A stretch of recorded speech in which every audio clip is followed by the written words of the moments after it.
Il s'agit de Taki Takazawa, un tatoueur japonais renommé qui s'est fait connaître pour son travail avec les Yakuza. Il était loin de se douter qu'Allah avait un plan spécial en réserve pour lui, un plan qui le mènerait à la lumière de l'islam par le biais d'une simple brochure. Takazawa, jusqu'alors sans religion, a toujours été curieux. Dès son plus jeune âge, il est intrigué par les mystères du monde. Tout au long de sa vie, il s'est plongé dans divers systèmes de croyances, y compris la sorcellerie et l'occultisme, à la recherche de l'expression et de la découverte de soi. Cependant, c'est au cours de ces explorations qu'il est tombé dans le soufisme, une branche mystique de l'islam, et qu'il a trouvé une profonde résonance avec ses enseignements. Poussé par la curiosité, Takazawa a commencé à discuter avec des frères musulmans pour comprendre les croyances fondamentales de l'islam. Il a confié qu'avant cette rencontre, sa vie lui paraissait sans but, comme une marche sans chemin clair. Cependant, après avoir découvert l'islam, tout est devenu plus clair, faisant naître en lui le désir de croire que tout ce qui existe sur cette planète a une raison d'être. Alors qu'il parlait de son cheminement vers l'islam, une rencontre marquante du passé de Takazawa est restée gravée dans sa mémoire. Il se souvient d'avoir vu un frère musulman étranger vêtu de blanc debout à Shibuya aux premières heures du matin.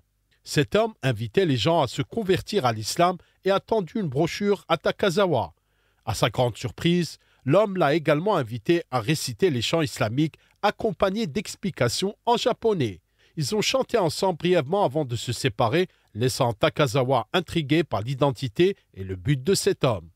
Quelques années plus tard, profondément plongé dans son exploration de l'islam, Takazawa s'est retrouvé dans une mosquée où il a rencontré le même homme. そのステージの後ですね、明け方ですね、その日の明け方に、街を歩いていると真っ白な人を私は見かけました。それは、真っ白な洋服、そして真っ白なひげ、真っ白なスカーフ、ただそれだけではなく本当に白く輝いているような、人と私は出会いました。So I continued my performance in dance and arts, and one day after my performance, I was walking in Tokyo street and I bumped into a white person.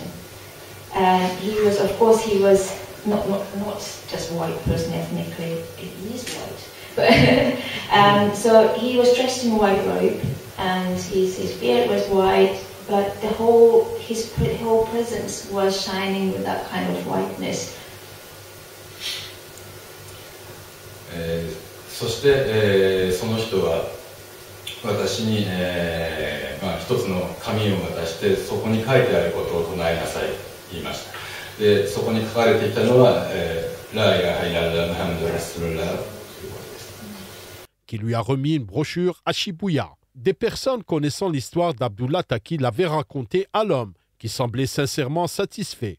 L'homme, qui s'est présenté sous le nom de Cheikh Niyamatullah, lui a proposé de le rencontrer à nouveau le lendemain, ce qui a conduit Abdullah Taki à la mosquée de Kabukisho. Par un coup du sort, à peine un an après la conversion d'Abdullah Taki à l'islam, le cheikh Niyamatullah, l'homme qui avait initialement éveillé sa curiosité pour l'islam, l'a exhorté à devenir lui aussi imam d'une mosquée. Cette tournure inattendue des événements a laissé Abdullah Taki à la fois surpris et honoré. Bien qu'il n'ait pas reçu de formation académique formelle en islam, il a poursuivi son étude fervente de la religion, assurant le rôle pieux d'un imam.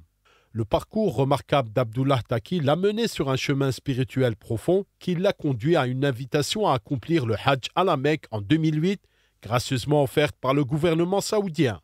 Cette incroyable opportunité a rempli son cœur de gratitude et a approfondi son lien avec l'islam d'une manière qu'il n'avait jamais imaginée auparavant. L'expérience du Hajj, avec ses rituels sacrés et rassemblements de millions de musulmans venus du monde entier, a laissé une marque indélébile sur son âme. En outre, il a cherché à élargir ses connaissances en poursuivant des études islamiques après avoir reçu une bourse. Son dévouement et sa persévérance étaient évidents dans sa quête de connaissances religieuses. Se remémorant sa vie avant l'islam, Abdullah Taki a raconté qu'il était tatoueur et perceur depuis près de 20 ans. 私はお金を失ってしまったので行くことなんてできるわけが、行きたいけれども無理だと言ったんですね。しかし彼はこれは招待であり、あなたにはお金は一切かからないから、あなたが本当に望むならあなたは行くことがで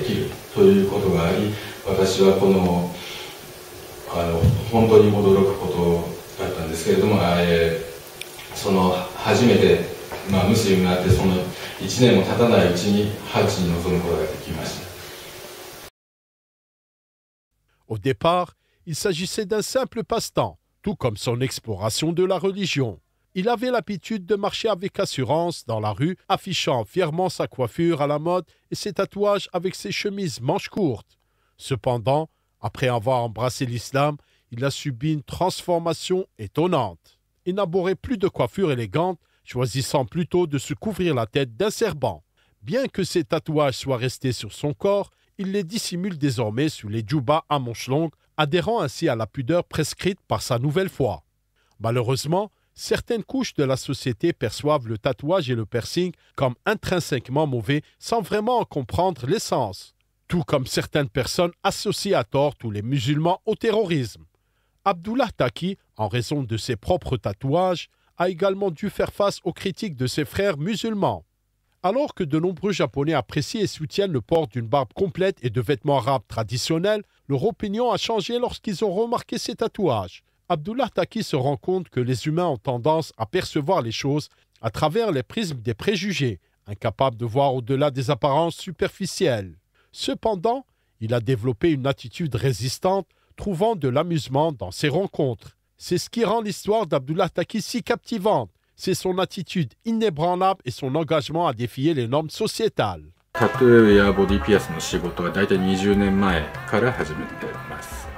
きっかけは最初は趣味だったりというところからかな。例えばその宗教に限らず、さまざまなその社会の中でもそのタトゥーやピアスを悪のイメージとつなげる場合もあります。